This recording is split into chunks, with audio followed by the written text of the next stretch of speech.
MetaMask. MetaMask, c'est le wallet le plus populaire chez les utilisateurs d'Ethereum.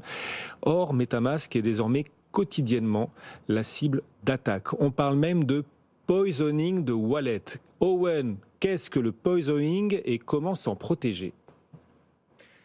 La réalité, c'est que ce n'est pas vraiment MetaMask qui est victime de ces attaques, mais les utilisateurs de MetaMask. Et pour être franc, les utilisateurs de toute solution semblable à MetaMask. C'est pour ça que MetaMask fait une communication vis-à-vis de ses utilisateurs en disant attention, le poisoning est de plus en plus notifié par nos utilisateurs et c'est une pratique de plus en plus courante. Alors qu'est-ce que c'est ? Vous le savez Guillaume, tous les utilisateurs de la blockchain ont une clé publique. C'est-à-dire que vous avez une adresse, on ne sait pas que c'est votre identité derrière cette adresse, en tout cas, sauf si vous avez donné l'information à d'autres utilisateurs, et vous pouvez recevoir et envoyer des fonds depuis cette adresse. Publiquement, je ne peux pas savoir que c'est vous, mais je peux regarder n'importe quelle adresse dans la blockchain. C'est ce qui permet d'ailleurs de vérifier à tout moment qu'il y a bien X quantité de crypto-monnaies et pas plus en circulation, et ça permet à chacun de voir les transactions entrantes et sortantes. Le problème, c'est que du coup, n'importe qui peut m'envoyer des fonds. Imaginons que je reçois des fonds d'une adresse qui commence par 0x34.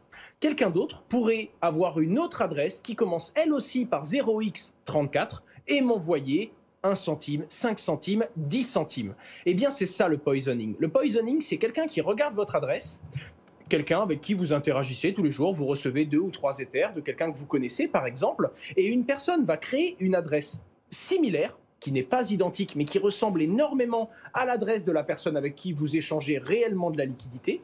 Cette personne, ce faux compte va vous envoyer quelques centimes pour que par maladresse, en espérant qu'un jour vous vous connectiez et vous copiez-collez l'adresse des derniers échanges que vous ayez faits, vous preniez par mégarde non pas l'adresse de votre vrai prestataire, mais l'adresse qui y ressemble fortement de cet inconnu afin que vous lui envoyiez de l'argent par erreur. Le truc marche pas très souvent, mais sur des milliers et des centaines de milliers de transactions, il arrive que par mégarde, quelqu'un copie la fausse adresse, l'adresse poison, et se retrouve à faire une transaction avec de la vraie liquidité à destination du mauvais destinataire. Le seul moyen de se prémunir de tout ça, c'est d'être vigilant, et c'est l'appel à vigilance de MetaMask, mais également à utiliser des whitelists, c'est-à-dire non pas utiliser des nouvelles adresses que l'on va copier-coller tous les jours sur son ordinateur, mais bel et bien une adresse de whitelist, donc des adresses enregistrées sur liste blanche, qui sont les vraies et les seules authentiques adresses. On reconnaît à peu près les mêmes pratiques sur les sites de phishing. On recommande par exemple, dès que ce sont des sites internet à usage financier, de les enregistrer en favoris et de ne pas taper l'URL du site tous les jours, car un jour on pourrait faire une erreur et tomber sur une URL très ressemblante, mais qui n'est pas l'adresse originale du site internet. Le poisoning de wallet. Et on parle là de finances décentralisées. Du côté